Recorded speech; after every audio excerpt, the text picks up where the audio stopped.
well, let's go ahead and begin. Thank you all for being here this evening, everybody. My name is Matthew Snyder. I'm with the Community Outreach and Risk Reduction Team at Poudre Fire Authority. And I want to first thank everyone who can make it tonight.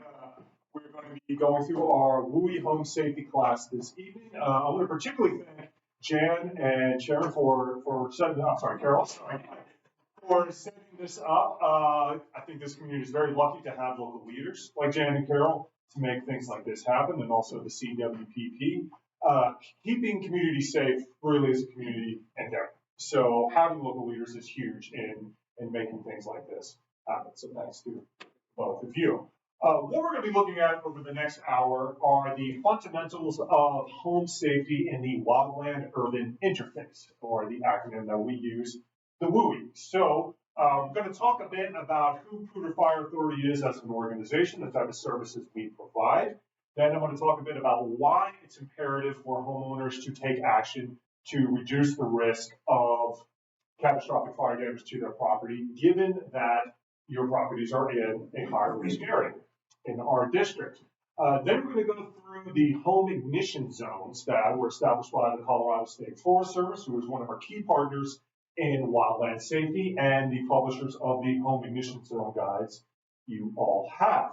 And in each of those zones, I'm going to talk about some of the main threats and the steps you can take, or a variety of steps you can all take to, again, reduce the risk of a fire damaging or destroying your property. And then we'll wrap up with a fun trivia game. I don't know how many of you have done Cahoots before, but I'm a big fan. Yes, Jan's a teacher, fourth graders, I figured she was a fan, so I thought that'd be fun to include. So, and this is meant to be interactive, so please, raise hands, ask questions throughout, whatever those questions may be. So to start, an introduction. What and who is Poudre Fire Authority? Are we as an organization? You're relying on my taxes. You're relying on taxes, yes. Public funding.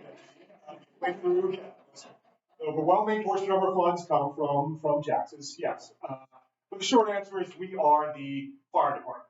So some residents we find actually do not know that Poudre Fire Authority is the fire department for Fort Collins and the surrounding areas. They wonder, well, the authority, maybe that's some like special branch that does this or that. No, decades ago, as some of you will probably know, the Fort Collins Fire Department merged with the Poudre Valley Fire Protection District to form one entity because it was seen as more beneficial to have one authority overseeing a larger area, given that both of these entities' operations were constantly overlapping. Hence, the name was changed to Poudre Fire Authority. And we are an all hazards response agency. So what are some of the hazards that we respond to in our area? Medical emergencies, yes. Yeah, that is the majority of our responses. Not only locally, but just for the fire service in general. Most of the calls we run are medical calls. Others? Gas, smell. Yes, hazardous materials. Yeah, that is something we respond to as well. Others? Fire. Fires, of course. We're on the fire department, so yes, we respond to fires. Yes, both structural fires and wildland fires. Others? Sorry? Accidents, yes. Traffic accidents, and maybe some other accidents that are more specific to this area, given some of the things we enjoy around here. So. You guys pull the people out of the river all the time. Yes. Yeah. Pull the people and their cars. Technical rescue, yes. Yeah. Technical rescue is something we do as well for hikers or rafters who are going down a bit too soon when there's way too much water going through the river and not quite ready, or cars that end up in waterways. Yes, we respond to all of that. So as you see, fire protection services, medical response, fire suppression, hazmat, technical rescue, wildland, we have a volunteer program. We conduct investigations after incidents, and we provide inspection services to make sure buildings are up to code and as safe as they reasonably can be from fires. And last but not least, public affairs education, what my team works on. Now, the people of Poudre Fire, there are about 240 of us in the organization. 210 of those are going to be our line firefighters. We have about 30 civilian positions, like members of the outreach team, the investigators, the inspectors, a healthy volunteer contingent, and some part-time positions as well.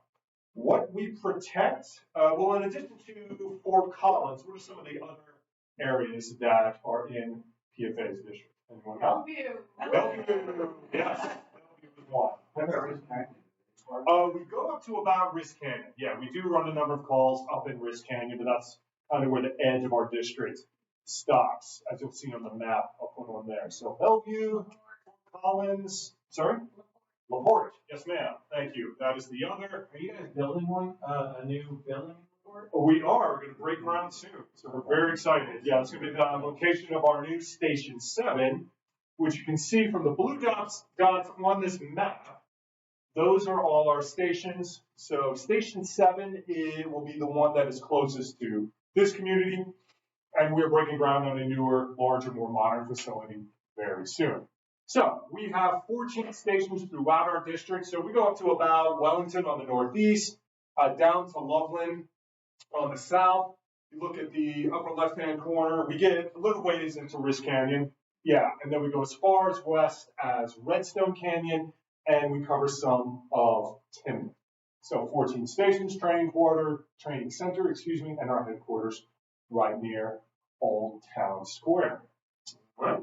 So we cover about 230 square miles, and over 200,000 people are in our district. Yeah, but as you can see from this map, we believe this area to be very well covered by fire protection. So, but homeowners really are the first line of defense when it comes to wildfires and wildfire seasons. So let's get right into the meat of this class and talk a bit about WUI home safety. Now, as I mentioned during the introduction, so the WUI, as we call it, stands for the Wildland Urban Interface. So can anyone tell us? Yeah, well, it kind of says up there. So the WUI, or Wildland Urban Interface, is a term used in the fire service for where wildland vegetation, trees, grasses, whatever, comes into consistent contact with human-made structures. All right? So the interface, you see there's an example on the top right there where structures are adjacent to wildland vegetation. That is one example. And then you also have another example, the intermix WUI, where structures intermingle with wildland vegetation.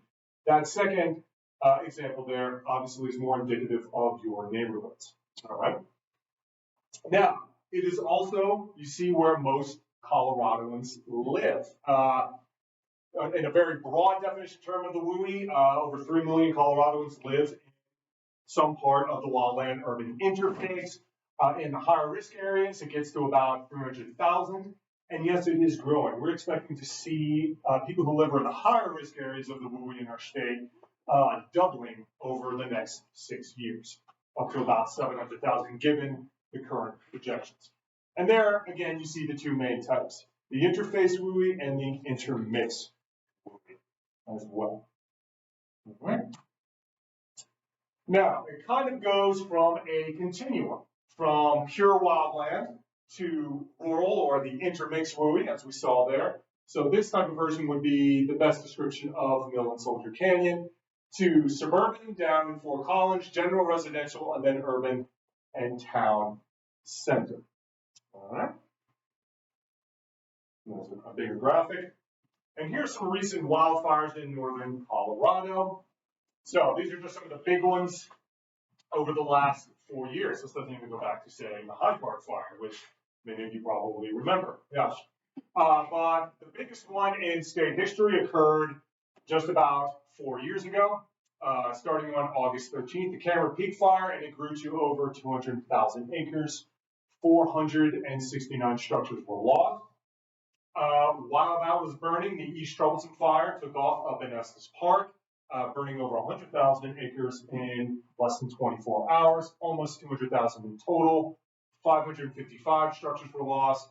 And then the most devastating was the recent Marshall fire on December 30th of 2021 down in Boulder County, where 6,000 acres burned and 1,084 structures were lost. So would that be like an urban, or so? How would you categorize that? Is that The Marshall fire? Yeah. So we would call that a WUI fire. Yes, yes. Given that it was kind of in an intermixed space, adjacent to grasslands, wild grasslands, yeah, and just given a lot of the vegetative fuels that were in the communities that burned as well. Yeah, great question. Now, why you should take action. So those recent examples are some reason why, but we really want residents and homeowners to understand all the reasons why it is imperative to do what you can to better protect your property. So the first one is going to be an issue of limited resources in the fire service. Frankly speaking, firefighters cannot be everywhere.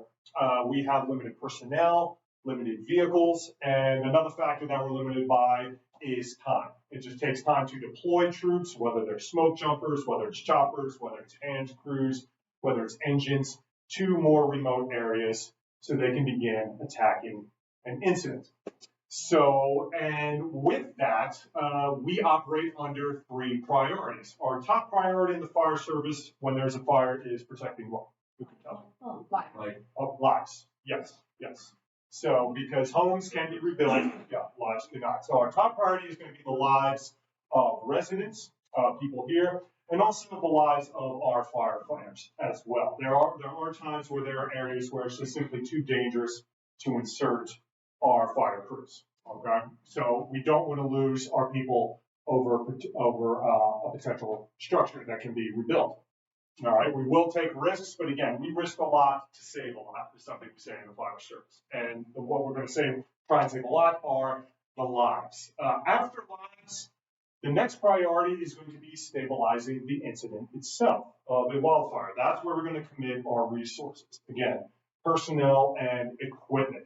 Because if we don't prioritize stabilizing the incident second, then we run a higher risk of losing lives. People who may be trapped by a wildfire, the incident is going to continue to grow, so on and so forth. So first is lives, evacuations, voluntary, mandatory, assisting any way we can to get people away from an incident. Then stabilizing that incident, which basically means putting out the fire by all the strategies and tactics that we have. Third on the list will be protecting property. So as you can see, when it comes to protecting property during an incident, protecting homes is third, given the resources that we have, given the limited resources that we have. Now, during a fire, we will often deploy troops to provide structured defense to homes, if those resources are available. But given those priorities again, sometimes when crews are pulled to, say, defend a home, cut shrubs, trees, make it a bit safer, if it's threatened, you could easily have a spot fire. Does everyone know what a spot fire is in wildland? Yeah. So a spot fire is basically when embers or burning vegetation flies a certain distance from the main fire and starts a whole other fire. So often what happens is even when we have firefighters to work on protecting homes, once it comes through on the radio that there's a spot fire that's going off, well, now we have a whole new incident. We often have to pull people off of structured defense to upgrade them to priority number 2, which is stabilizing a new incident. So given these resources, given the dynamic nature of fire, the unpredictability of it, how a huge fire can start new fires and then just pull more resources away from your home, we strongly encourage people to be as proactive as possible. And by being proactive, you just increase the chances of your home surviving a major incident. This is a picture taken from the state of Colorado. Now, as you can see in the pic, pretty much everything was ablaze around this home at one point. The structure survived, virtually unscathed. So that is an ideal scenario protecting home. Oh, yes, question? Okay. All right, and last but not least, reasons to do it are going to be tax deductions that the state of Colorado offers. Actually, tax credits. We need to change that. It's not something you need to itemize on your taxes. It's a credit. And possible insurance benefits. We are trying to get more insurance carriers to incentivize people to do things like mitigation of property, incorporate home hardening and other structures that are more fire resistant into the structures of your property itself as a way to incentivize people to take action and lower premiums. So possible insurance benefits, not all insurance carriers offer those. So, but please check with your insurance provider to see if there are some benefits there. Yes. Company will come out and spread slurry Oh, around okay. the property, around the house. Oh, wow. It's American National Property and Casualty, Okay.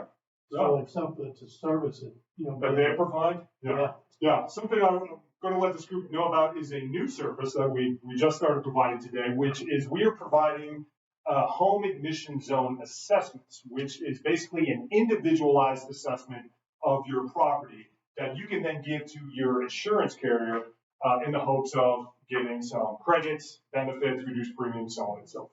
Yeah, it's also a requirement for the home hardening grant, which many of you are aware of. Larimer County Sheriff's Office offers those individual assessments now free of charge. We plan to be offering them regularly free of charge by the end of the month. And we're very excited to offer those to our residents as well. Yes, sir. So, how do you interface with the sheriff's? Because the sheriff's department and the search and rescue, they do a lot of the same stuff Yeah. you do. So, how does that Yeah. interaction occur?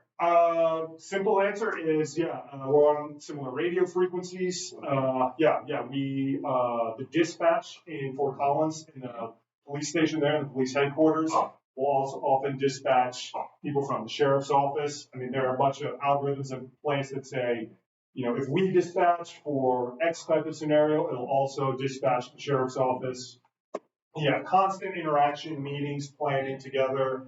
I was with someone from the sheriff's office today, getting trained on the home ignition zone assessments. So Jan and Simon were very generous in letting us do that there. So yeah, we're working together all the time, on things. All right. So limited resources, increased chance of home survival, and tax deduction, possible insurance benefits. Oh, and I mentioned triage there. I should speak about that. When we are able to commit people to protecting homes during a fire, the homes that look like they have a better chance of survival from our efforts are the ones we are going to place firefighters on. So meaning that if we only have, say, an hour to do work on properties because we have a fast-moving fire, and we're going down the street and some houses have already had work done, we look like we could maybe just trim up some limbs, maybe some shrubs or two, and that house is going to be safe. We'll commit some resources to that. But if 3 houses down, it's looking pretty wild, there's been no real work, there's lots of clutter and flammable products underneath the deck, we have to quickly assess, is this house safe? Will our efforts matter here? And a lot of times, if we see something like that, we're just going to keep going by. So just by doing some work on your property, if firefighters are able to commit to protect your property in an incident, the better shape it's already in, the more likely we are able to go in, and thus better its chances of survival. If it looks like it's a lost cause, we have to roll by. Yeah. So let's move into defensible space. That's going to be the main portion for the remainder of the class. So defensible space is broken down into 3 zones. Zone 1, which is going to be from your main structure to 5 feet outwards. Zone 2, which will be 5 to 30 feet from zone 1. And then zone 3, which will be 3 to 100 feet and beyond. So Mill and Soldier Canyon, most of the homes will not have a zone 3, but it's always good to be aware of what zone 3 is in case you wish to take any action there. So that's what it looks like on a flat plane, a flat surface. Here's sort of like what an aerial view of zones 1, 2, and 3 will look like. So zone 1 is where you're going to want to commit the bulk of your resources first, because that's what you're trying to protect the most. All right, and then as we go through zone 1, I'll talk about some steps you can take. Zone 2 and 3 is going to be more mitigation work, primarily for grasses, trimming shrubs, so on and so forth. And then zone 3 will have even less work you can do. Once you get past 100 feet from structures, the best data we have shows that mitigation efforts really aren't that effective when it comes to protecting property. So the areas you really want to start are, zone 1, and then working outward. I mean, and starting literally from the walls of your property, the eaves, the soffit, the gable, everything, looking for chinks in the armor and things you can do to reduce the threat. Okay? Matt, Yes, question? Yes. zone 3 is on fire. Uh-huh.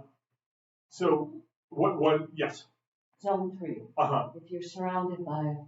So, that's a good question, yeah. So if zone 1 and zone 2 are prepped to kind of maximum defense, so to speak, as safe as they can be, no guarantees, but as safe as they can be, everything that you see dark rain on there can be on fire, and the house will have a high degree of survivability.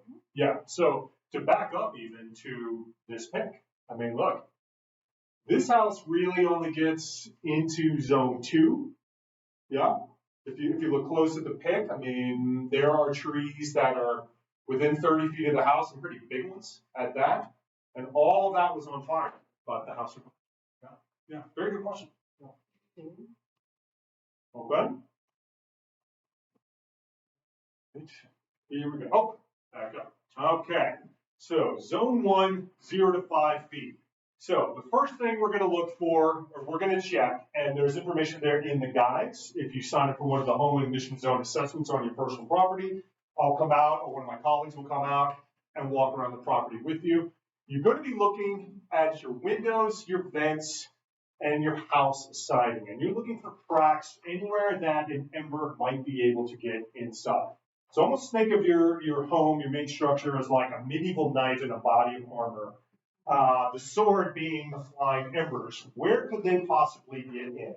All right, you really want to scrutinize those structures because embers, not flame contact, are going to be the biggest threat to your property.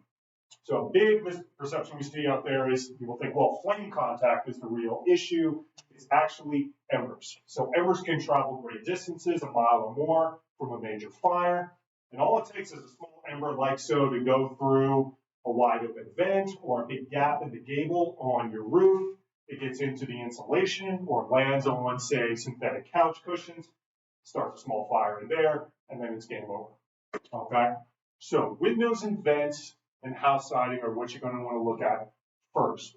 We recommend sealing up any gaps in gable and soffit and so forth with just simple caulk. And for vents, windows, we recommend 1/8 metal mesh screen as the best thing to put on to save that. It should be listed in the guide, but yes, by all means, make a note of that. So 1/8 of an inch screen, we find will stop about 98% of embers from getting in and still allow for proper ventilation in and out of the property. All right, so wherever you have vents, windows, or so on and so forth, you want to be thinking about putting in those screens. House siding, as flame resistant as it can be, but we understand that can be pretty cost prohibitive. Okay, so the more flame resistant it is, the better. Roof, deck, and gutters. This is something that we recommend you clean regularly, even in winter, for any type of pine needles, leaves, any type of vegetation that's going to collect on your property. A good rule of thumb when you're kind of assessing your property and going around is think that anywhere like bunches of leaves and dead leaves are going to collect in corners around your house is also where embers will probably land and collect during a fire. So scooping all that out, keeping that clean as possible is a big win. All right. And then all other fuels you're going to want to minimize or eliminate within 5 feet of the structure itself is what we recommend. So if you have shrubs or trees brushing up against the side of your house, we would recommend minimizing those, maybe putting in rocks or more flame resistant landscaping. Juniper, there's just nothing safe about juniper, even though it looks nice. It holds oil, it burns really, really harshly. Yeah. So there are often, there are actually flame resilient plants and shrubs that can serve as alternatives to more flammable plants like juniper that you go online or you talk to some of these providers who do the work of home defense. They can tell you what those are.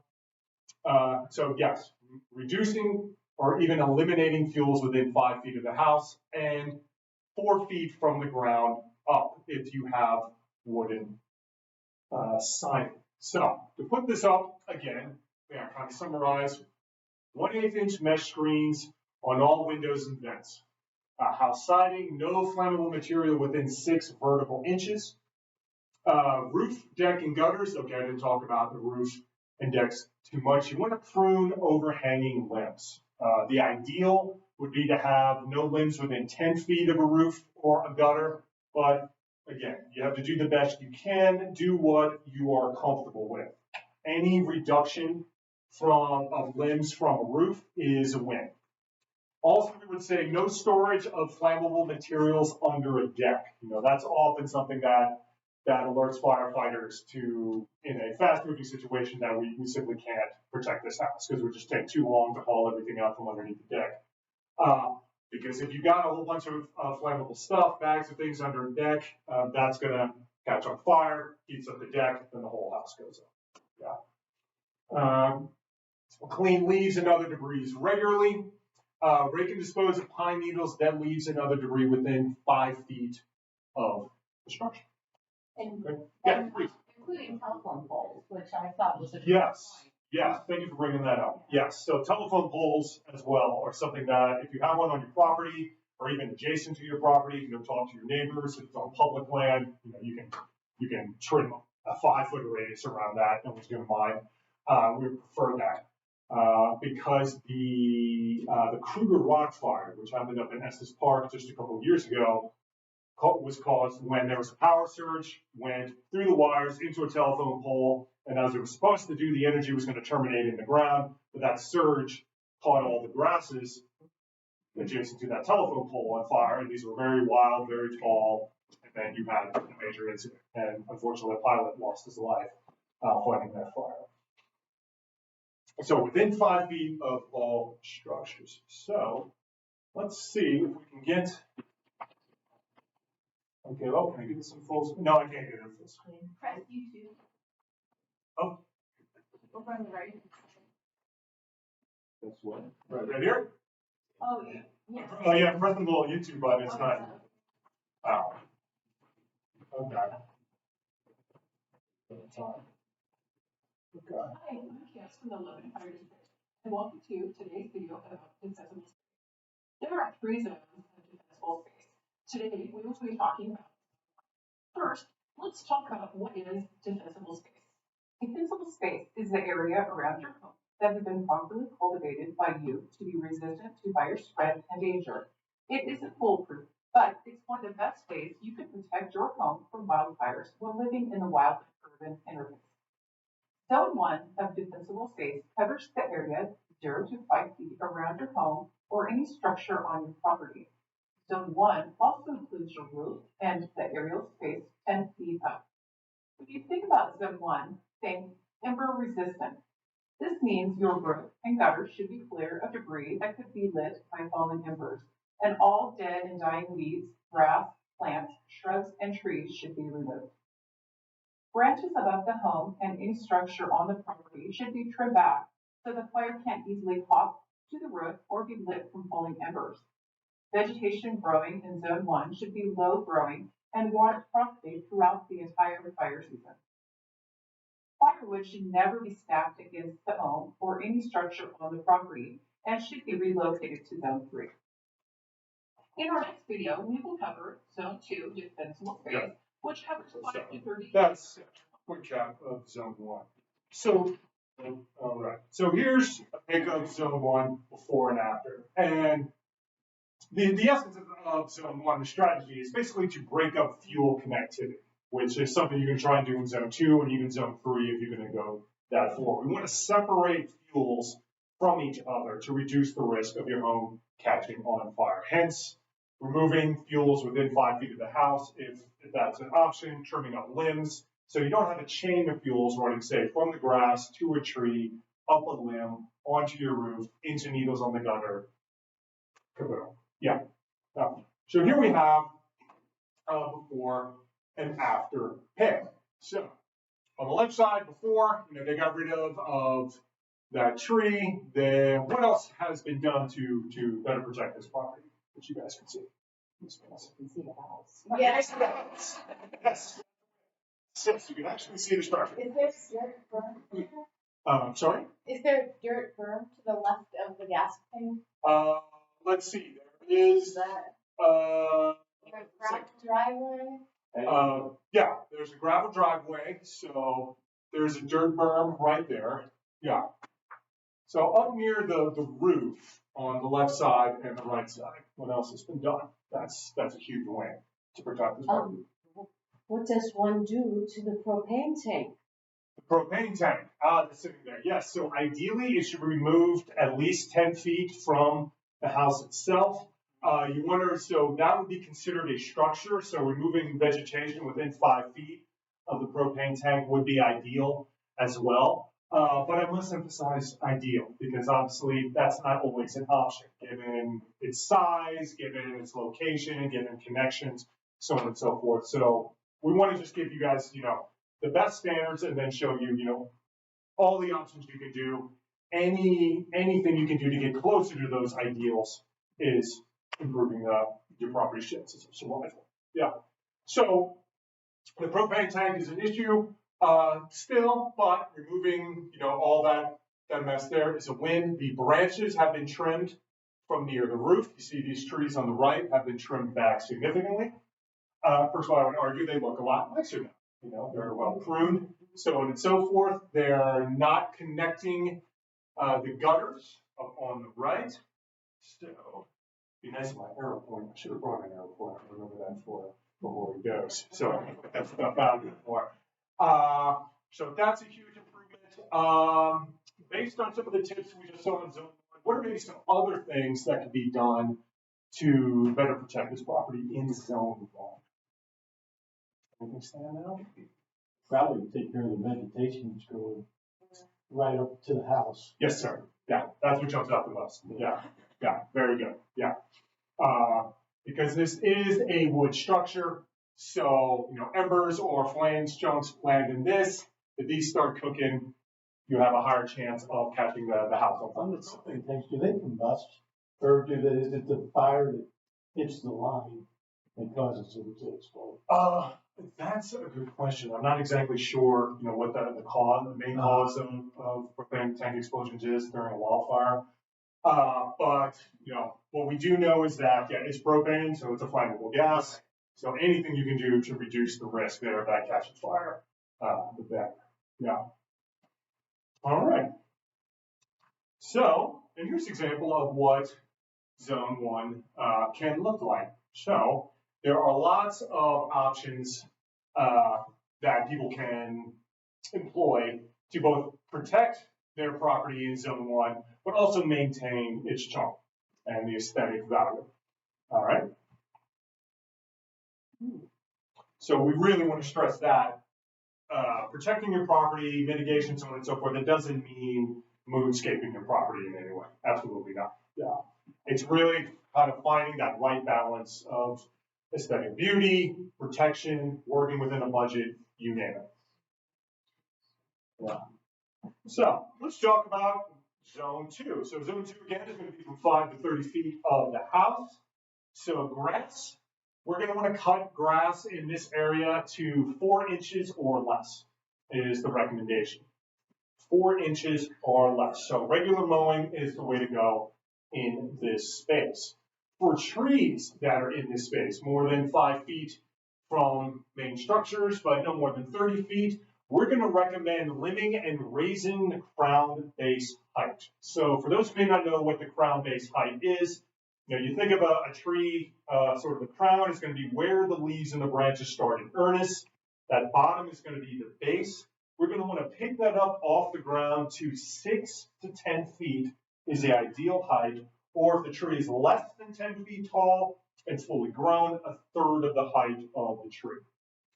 Because again, the idea here is to break up fuel connectivity. If you have fuel moving along the grass and you've got taller grasses, but limbs and pine needles and branches are dipping right down into the ground, getting licked by those flames, you increase the chance of that tree catching on fire. Then one tree grows up, you've got more embers that can blow onto the house or into an adjacent tree.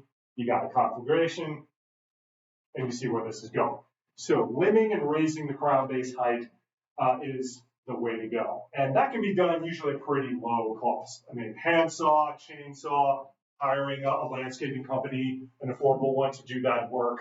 I mean, you're talking, yay height. I'm about 6'4", so about this height, right here or so, yeah, is the ideal height for doing so. A day's labor when the weather's nice, as it's finally becoming. That'll help. The gold standard is also separating the tree crowns themselves by 10 feet, but that can get much more labor intensive and much more cost prohibitive, just so you know. So anything you can do, again, is a win. Limbing, raising the crown bases on trees. Firewood, we want to pile firewood at least 30 feet from our main structure, and we want to pile it uphill. Anyone know why we want to do it uphill as opposed to downhill? That's right. Yeah. Yes. Thank you, sir. Yeah. Yeah. We've got questions before, like, well, wait, would it make more sense to have it downhill because if it catches fire, it's not going to roll down into, which there's a logic to that. But again, we want to prevent flames from coming up to other structures. So stacking firewood uphill is the highest standard. Propane tanks, again, removing vegetation from around those tanks. 10 feet or more from structures, if they can be buried, that's ideal. Do the best you can. And all other fuels, you will see, you're going to want to remove what we call ladder fuels from under trees. So unhealthy, dead and dying branches in trees, you're going to want to get these out of your space to break up that fuel connectivity, break up those ladder fuels. Dead and dying trees are essentially kindling on your property. So they catch up, they're going to burn hot, they're going to burn fast, they're going to spit embers all over your land. Getting rid of that stuff is huge. And there are all those recommendations for zone 2. Yeah. Any questions about zone 2?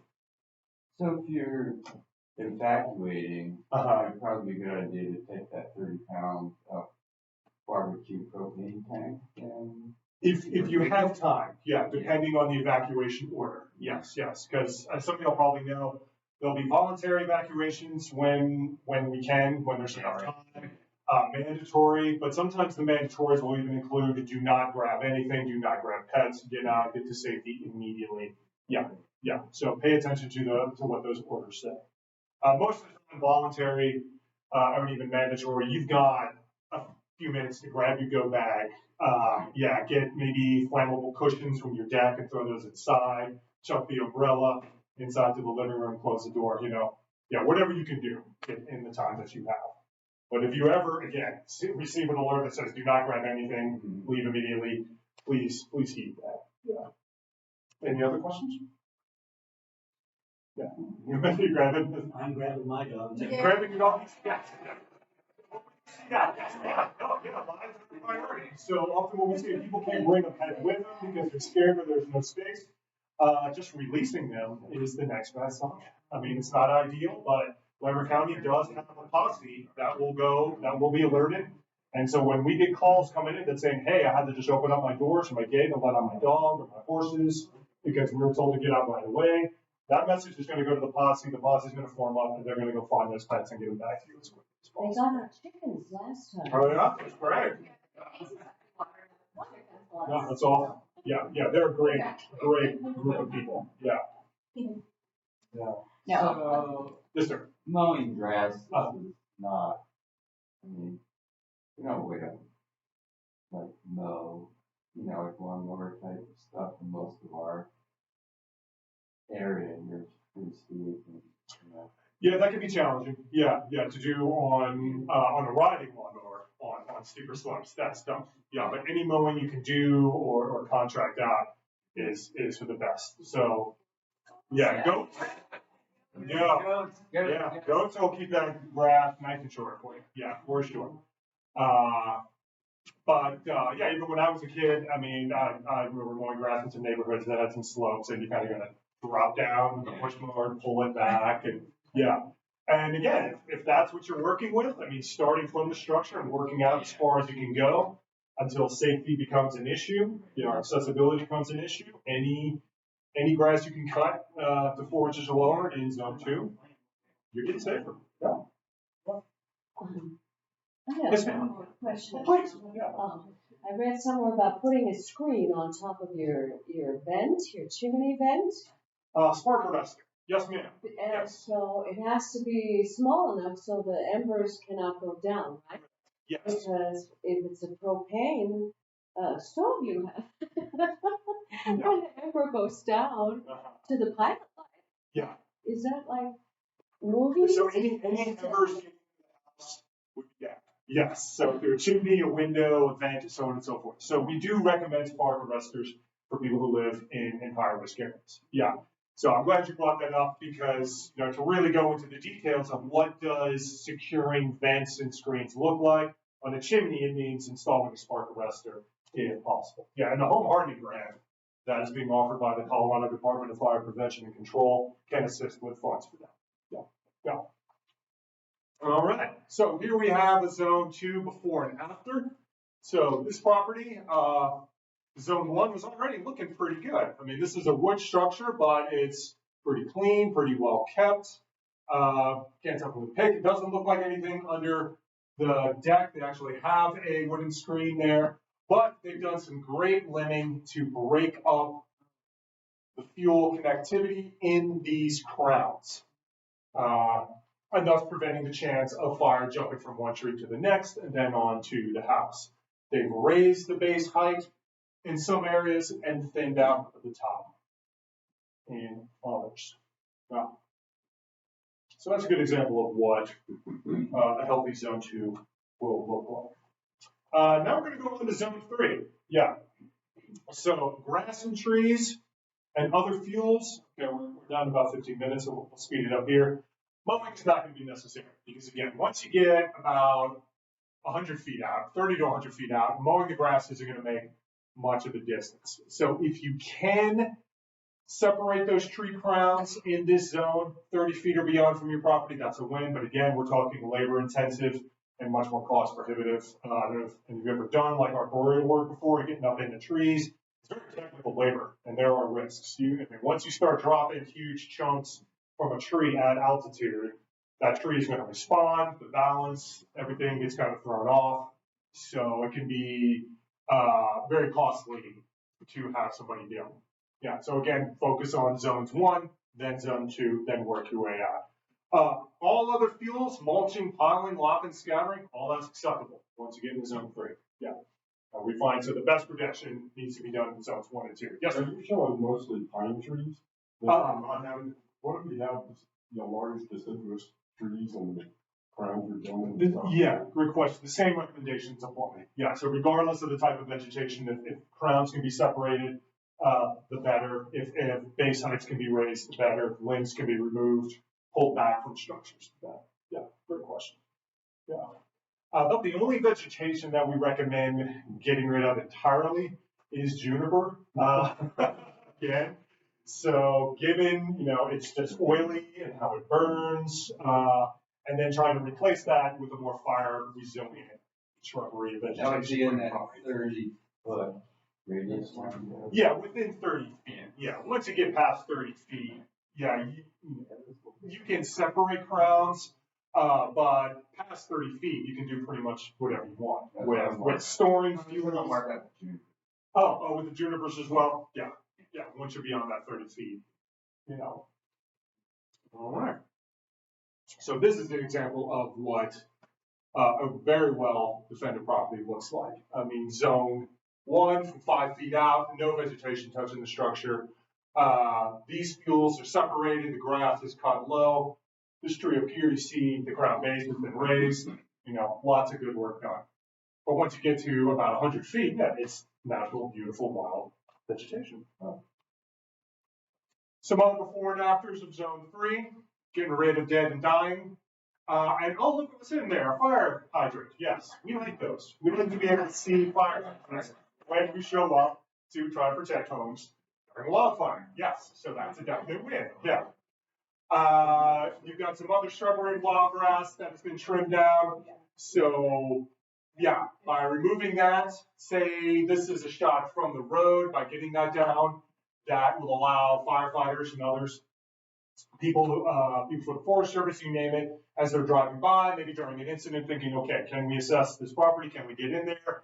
If there's a huge wall of trees or something in the roadway, yes, it can offer privacy, but it also limits our ability to assess a property during an incident. And firefighters can be nervous about kind of driving into an area that's surrounded by shrubbery because we have to think about getting out really fast. I've had to eject with a crew from a home before during a fast moving fire and driving down the road to our safety zone surrounded by walls of flame. It's not a fun experience. Yeah. And so we want to avoid that. So one asterisk I would add to zone 3 is if you're near a road, if your property is near a road and you have really high shrubbery or trees, reducing that from the roadway as much as you're comfortable is a win.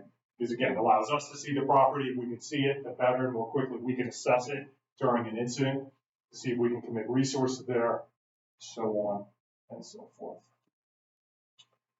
So here's an example of an actual wildfire in zone 3. This happened in the state of Colorado.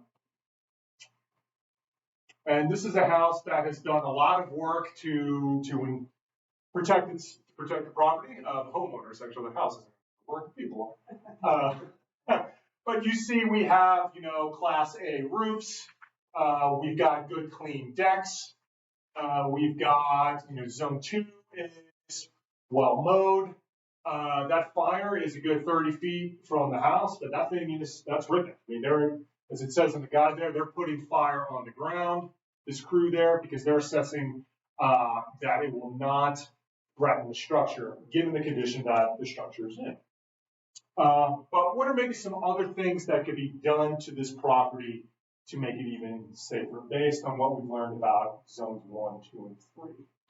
The terminals, how those trees are all over the roof.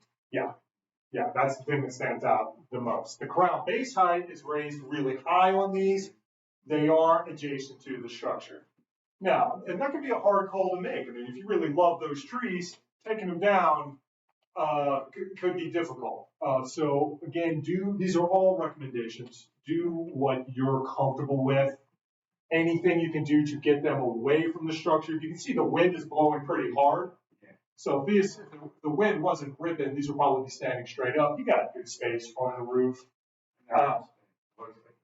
Yeah, looks like Ashman there. The base height on these is really high. That's a win, as opposed to the branches coming all the way down almost to the surface level. So there has been mitigation work done on those trees. Yeah, for sure.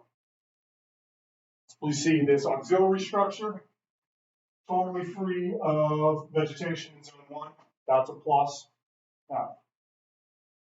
So this house, I would say, has a high chance of survival, given the work that's been done. Yeah. When the crews come to a site like that,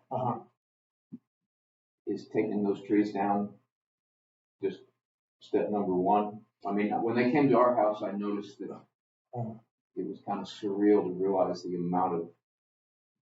Any way I say it sounds negative. And it's okay. I don't feel negative, but I feel eternally grateful to come back after evacuation and realize the liberties that firefighters took to save our house. There were things dragged into our house. There were things dragged away from our house. Yeah. There were things detached from the house that were there before and now they aren't. And I just wondered when you have that, do they just go right to those trees and take them down? It'll really depend on the specific situation itself. It'll depend on how fast the fire is moving, its size, the direction it's coming from, the direction the wind's coming from, the resources that are available, all these things. If they suddenly get a call and say, okay, we got a bail on this property in 5 minutes, what can we do quick to maximize the survivability?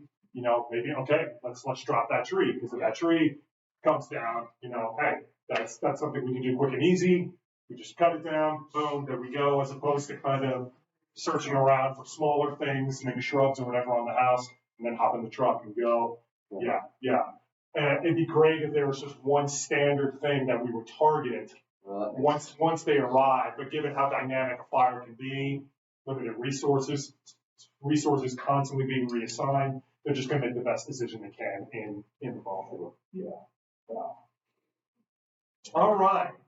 So here are some important links that we would like you all to know about. So the first is the Live Wildfire Ready program, which is connected to the home ignition zone guides there at that website by the Colorado State Forest Service. You can find even more detailed information about steps you can take in zones 1, 2, and 3. Also, things that for home hardening, things can be built onto your structure to reduce its safety. NOCO alert. If you are not signed up for NOCO alerts yet, we would strongly recommend you do that. I have brochures and the QR code on the table here. It only takes a few seconds to sign up, totally voluntary, but this is so you can receive text alerts whenever there's a flood, a road closure, a voluntary evacuation, mandatory evacuation, you name it. Okay, that's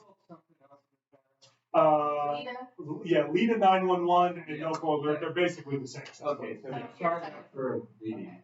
If you signed up for LEADA, you signed up for NOCO alert. Yes, yeah, good question. Yeah. And that is our webpage there. So Poudre Fire Authority, poudre-fire.org. You can find information about some of our other programs and have more information about our programs on the table as well. Any questions before we do a little trivia here? That's an interesting sound. Okay. Let's see. So any last questions before we have a little fun to sum up? Yes. Is it better to drop trees than leave them out? If there's a pending fire like coming, is it better to just take out your trees knowing that a fire is? Again, that's hard to say. It depends on the size of the fire, where it's coming from, what the wind's doing, how prepped the house already is. In an ideal scenario, if you've done great mitigation work in zones 1 and 2, dropping trees should not be necessary at all. Yeah. Listen. Could you comment on things like gas cans and smaller propane tanks like the grills and that kind of thing? Yes. If a fire is imminent, get those. So getting those inside of a garage, inside in some type of enclosed area would be the way to go. Yes. Yeah. So we definitely don't want to be leaving, say, gas cans, fueling canisters next to the house or just a couple feet from the house. Yeah, anything that could burn or explode, definitely want to remove from zone 1. And zone 2, get them inside. Yeah, as safely as possible. Yeah, good question. All right, so now let's do a Kahoot. So if you've never done a Kahoot before, the way it works is you would go online with a cell phone, and you would go to www.kahoot.it. If you do not have a cell phone handy, or if you can't get a signal, we can just do it all together. This is basically a multiple choice trivia game for fun to wrap things up. When you go to the page, you will put in that game pin, 699-9064. Yeah, you put in a name for your player, and then your phone will serve as sort of your multiple choice buzzer. There'll be 4 different colors that correspond to the 4 possible answers for each question, and you click on which one you believe to be correct. The faster you answer, the more points you get. There are no points for incorrect answers, so it's better to be correct than fast. Yes. It's taking, okay, 10 to 11. It's taking a while. Yeah. If it's taking a bit too long, yeah, we're down about 5 minutes. I'll just go through it and we'll play together. So. That song just brings joy to my kids' hearts. Oh, yeah. It's something in the class. And yeah. High schoolers as well. Yeah, my wife teaches high school at Poudre High. Are you waiting for it right now? Well, if anyone can sign in for players, their names will appear on the screen, but looks like the internet might not. Yeah. Okay, we'll just go through it. Yeah. Oh, Janimal, Aaron is Janimal can be. All right. So.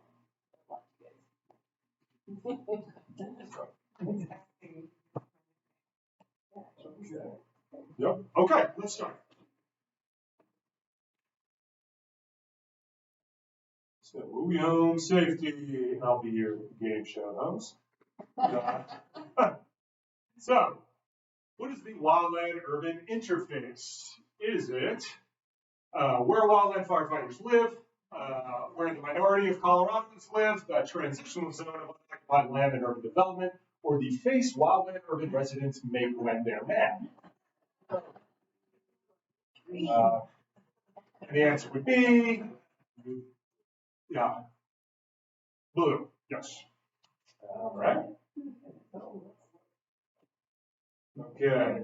So, generals on board. 750 bucks. All right. True or false? The number of Coloradans living in the WUI is shrinking. It's false. Yes. Yes. Growing rapidly. Yes.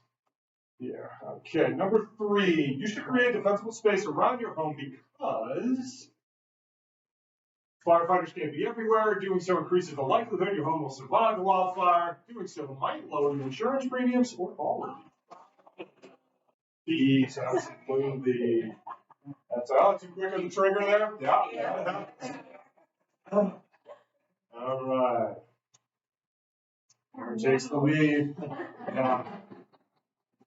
What is the cause of most homes destroyed by wildfires? Is it flame contact, embers, poor water access for firefighters, or down power lines? Exactly. The number one threat is embers. Over 80% of the homes that are lost in wildfires are destroyed by embers. Yeah.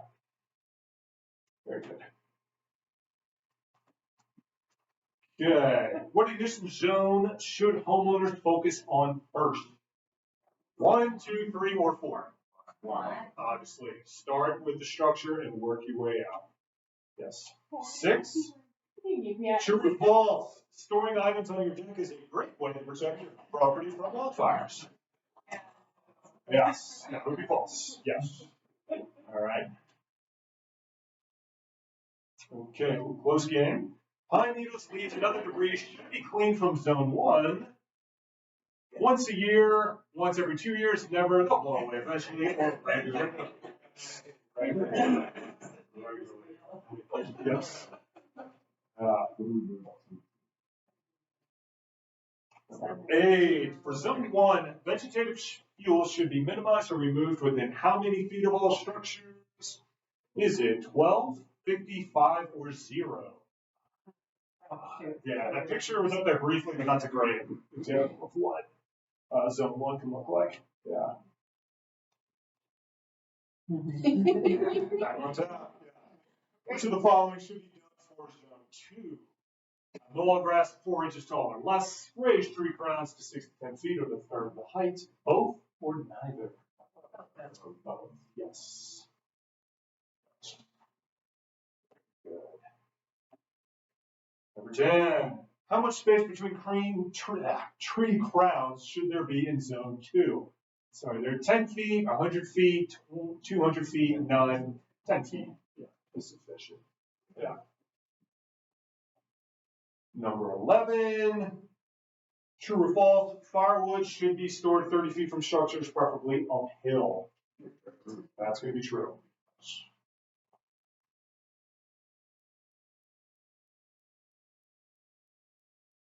12. True or false? Grass in zone 3 must be mowed to 6 inches tall or less. That's going to be false. Yeah, zone 3. Kind of do as you please. That space. Yes.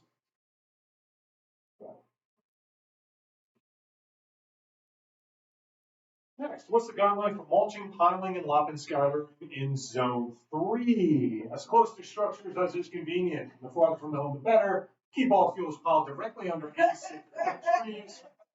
Or none of these. Yeah, the farther from the home, the better. Yeah. Once you get 30 feet out, the farther from the home, the better. Lop and scattered, piling, that's all fine. Firefighters do their best to protect residents, but the ultimate responsibility for protecting homes lies with elected officials, insurance companies, the fire chief, the homeowners. Yes. Yeah, we really want to empower you guys to protect your property as best you can. And the last one, in order to better protect my property from wildfires, today I will use the CSFS guide to evaluate my home, might be hard in the dark. Clean my porch and for gutters, also hard in the dark. Check all windows, vents, and screens, or do something else I've learned today. Maybe read through the guide, take up some other materials, name it. Yeah. Okay. So, who is the winner out of our two contestants who are able to connect to the Wi-Fi? Yeah. So, Aaron with 11,715 and Jan with 12,520. And Paul, third place didn't show up. I guess they were bummed. Well, everyone, that wraps it up. Thank you so much again for being here tonight. I hope you found this session informative.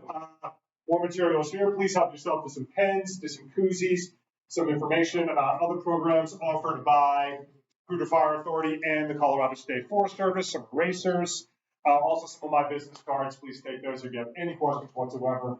Would like to sign up for one of those home condition zone assessments at your individual property. You can contact me, or if you know others who may be interested in this class, whatever you need, give us a call. Yeah.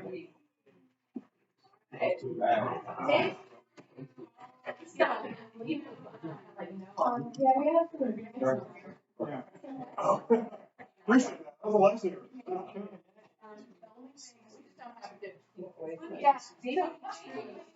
There was one amount county that would award communities $10,000.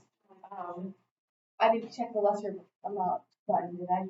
You said that we want to. Okay, all right. So we're still waiting to hear back on that, but we got a lot of community support, and that's one of the things that was kind of the push for really getting it. So Matt wrote us a lot of support. We have Fort Collins property off of Jack Pine on Popper. They wrote a letter of support. So I'm hopeful. Yeah, a lot of neighbors wrote letters of support. So I'm hopeful that we're going to get it. And I think what we put as the main priority is limbing up trees that fall within 5 feet of the road or close to the road that would pose a threat to people evacuating and emergency responders getting up and out safely. So we got an estimate. Yeah, we have, I did get a bid from one company. We reached out to 5. It was a lot. Yeah. So I would like to make our own company. Yeah. Well, yeah. Although I can pay for the chipper. Yeah. That'd be a good thing. But we are going to meet with another company tomorrow. I can, look at this.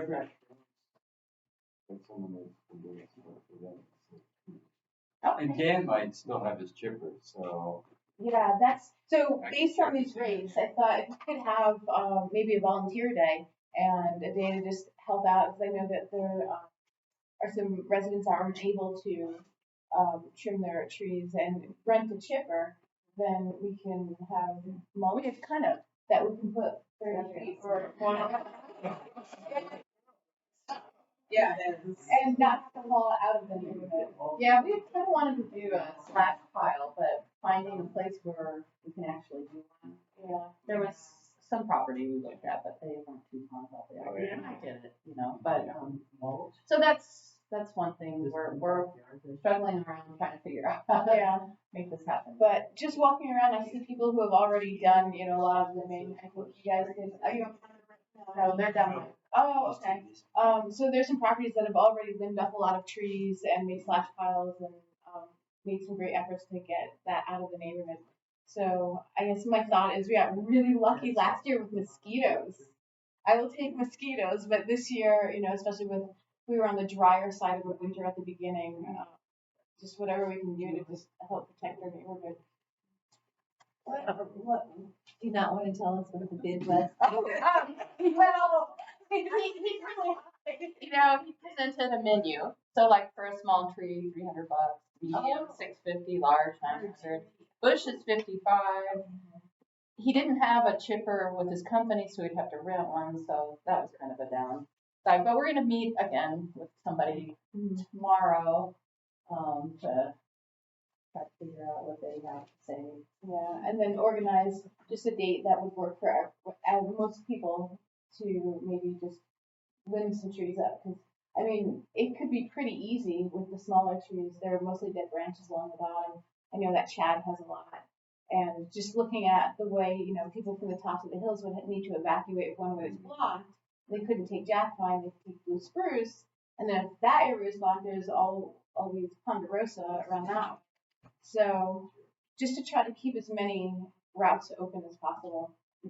I believe a lot of that can be done Yeah, with cooperative neighbors. I think so too. Absolutely. And strong children. That's right. Strong contributing. But this one, you know, burgers. I think a slash pile would be awfully nice, but we're just having trouble trying to figure out where that would be. Because we all live on slopes and, you know. Other than the labor of getting it there, Yeah. we have tons of slash piles because of the beetle kill several years ago that had to be dealt with. Mm-hmm. They're just sitting there. They've been there long ways from our house. Yeah. I forget they're there Yeah. until it comes up again. So, Anyhow, seems we're good. trying to keep people abreast. Yeah. And we're still. Well, thank you for your help with this thing. Yeah. Thank you, everybody. Yeah. I would like a better group picture if that's possible.